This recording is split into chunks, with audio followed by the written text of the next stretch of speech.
When Jani was 3, we started to notice that she was isolating from the other kids. Jani wanted to play with her imaginary friends more than she wanted to play with her real friends. Jani was diagnosed at 6 with schizophrenia. It was like we were entering this dark tunnel, and I was scared. I felt terrified that I was going to have to watch her slip away. Jani sees things, she feels things, she hears things that other people don't. I know that she's hallucinating when she will look up towards the ceiling with her eyes locked on something. Jani has probably over 100 animals, numbers, and people in her world. According to Jani, they all exist in a place called Calalini or Roxy. Some of the hallucinations tell her what to do and how to act. What if 400? Oh, yeah, we have a problem with 400, yeah. 400, the cat will scratch Jani if she doesn't do what she says. 80, and I believe 80 is a person who tells her to jump off buildings. Blink is Jani's pet. Blink is a beagle, and she's had him for about a year now. He has long with other dogs. Who does? Blink. Where is he? He's right here. What scares me is I don't know what kind of power they have over her. Part of schizophrenia is violence. It got to the point where being hit and being kicked and being bitten and scratched, that was just part of being Jani's dad. Her imaginary friends will tell her to do things like hurt herself or hit Bodhi. I never know if she's suddenly going to pick up a pencil and shove it in her ear. Take me through the first day that you realized this child has had a visual hallucination. Well, Jani and I would take our dog Honey up to the local elementary school to let her run around after school was out. Some kids on bikes rode into the playground, and Honey started trotting towards them, and I called out, it's okay, she doesn't bite. And then Jani suddenly yells out, "Be careful of Wednesday, she can bite you." And the kids immediately react thinking that Honey is Wednesday. Wednesday the rat. So, and I get upset with Jani. I said, "Jani, Wednesday's not real. Wednesday cannot hurt them." And she says, with complete seriousness, she says, "Yes, she can. She can hurt them in their head." And that was really the first time. But that's interesting because she was able to make the distinction. This rat's in my head, it can be in their head. What was the first? She knew before we knew. It's like that moment in, what is it, Poltergeist, they're here. It's very disturbing. It's what people would have called, The Exorcist and all of that stuff. It is that, but there's a name for it. It's schizophrenia. Our lives revolve around the kids. Let me see. Susan and I almost never get to talk. We almost never get time alone. It's put a strain on our marriage. I very nearly had an affair. I met a girl. I thought she was everything that Susan was not. We did kiss. I was shocked. It came out of nowhere. I was looking for somebody to make me forget who I was and what I had lived through. What hurts the most is that I had trusted him. I betrayed Susan. I hope she doesn't hold resentments. I guess I forgive him, but I don't forget. You say at times that you just hate him, and you say there are times that you just hate her. That's true, but we have empathy for each other because we're both going through the exact same thing. So as much as I can hate him, and I do, I still empathize. Sometimes I deserve it. Let me interject here, because there are a couple of things that I just feel a need to share with y'all. One thing that I'm sure the audience will notice is that both of you are very prolific talkers. And what we see is we see Jani, who has limited impulse control, is just kind of like, bleh, it's just out there. Genetics. And then talking to the two of you, both of you are just, bleh, it's out there. And, That's true. And I guess you have so much stimulation that you don't seem to notice that he's talking full time. I mean, he's just totally in the middle of an intricate story, and you're telling one in parallel to it, both at the same time. And so, do you notice that you both talk very fast and at the same time? Actually, I didn't know. I knew I did. Did you guys notice that? Yeah. I know I do. Yeah, okay, good. But so my point is that, as you said, genetics, I mean, there may be some of that is transmitted there.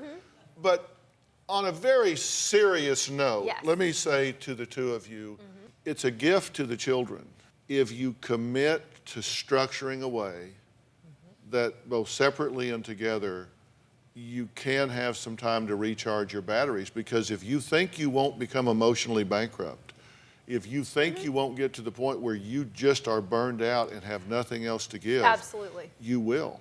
You're right. So No, you're right. 'cause You're absolutely I've been there a couple you times. truly have to do that. And then the second thing I Yeah. wanted to say is that we truly are making great strides in understanding what underlies a lot of the behaviors that you're seeing. And so there may be some hope on the horizon that can lessen your load, but you've got to take care of yourself. I agree. Until then, or you'll wind up burned out. All right. Thank you for letting us into Jani's world, though. Okay. Seriously. Thank you, Padre. I appreciate it. Ashley's schizophrenia showed up at a very young age. The first time I experienced Ashley having hallucinations, she was 8 years old. Ashley saw Jesus on a horse, seen a woman come out of her laundry basket, dead people in an orchard. When I see something, it's extremely scary, like a zombie, a severed body. Ashley's been prescribed so many things, and she'll take some and stop. She doesn't like the way they make her feel. She does not want to deal with her mental health issues. She started self-medicating with marijuana, then started drinking. She took ecstasy, pills. I have a daily heroin habit I have to use every day. My relationship with my daughter is so sick. I've enabled Ashley. I've taken her to the drug dealers before. I've given her money. I'm loving her to death. My relationship with my daughter is very strange at this moment. We explode on each other because there's so much guilt and hatred and just sickness. It's completely unhealthy. Okay, well, thank you all for being here. And you've been watching the show up till now. Yes, we have. So you saw what we've been talking about with a young girl, that you've experienced a lot of the things that she experienced earlier in your life. Yes. When you heard us describing her world and what was going on, you understood that completely, right? Yeah, I related a lot to her. And you saw different things when you would have hallucinations. Tell us in some detail what you saw. Mine are more demonic or morbid. They put a lot of fear into me. It'd be like severed bodies that can crawl on the ground or on the walls and ceilings, and they'll come at me. How often do you see these images now? Now it's about once or twice a month. And when there's stress or pressure or something happening, does that make it more so? Yeah, I do really well when I'm away from my family, and the second I get near my family or my mom comes into my life, like I seem to regress a little bit more. Frankly, you have been very forthcoming, Lisa, and willing to talk about whatever if it gets to a solution. Whatever it takes. But you made some real mistakes early on. Yes, I did. And I think you've made some real mistakes real recently too, and I want to talk about that. Okay. But early on, you saw hallucinatory behavior in her as early as 7, 8, 9 years of age, right? You still would drop her off at some drug house and go off and do something. I did. I know. What was your thinking, or were you thinking? Did the drugs have that bad of a grip on you? The drugs did have a really large grip on me, and I thought I was taking her to a family's house but they did drugs. They had children there. I thought it was safe. How safe that was, obviously it wasn't. How do you feel about your mother for exposing you to that at that young age? I didn't get a childhood. I feel like it was completely robbed of me. And now I'm expected to just be thrown out and know what to do and not have the right to heal from anything. And it's a lot to handle. It's a lot of stress. And you have, do I understand this right? You have actually taken her to get heroin. I have in this past week. Yes, I have. In my mind, I had to do what it took to get her to the next day. Did I like it? No. Did I tell her? I'm so against drugs. You wouldn't know it, but I really am. I'm against drugs. I'm against everything that they stand for and what they've done for Actually, her. I do believe that because I think you've seen what it's done to you and what it's done to your family.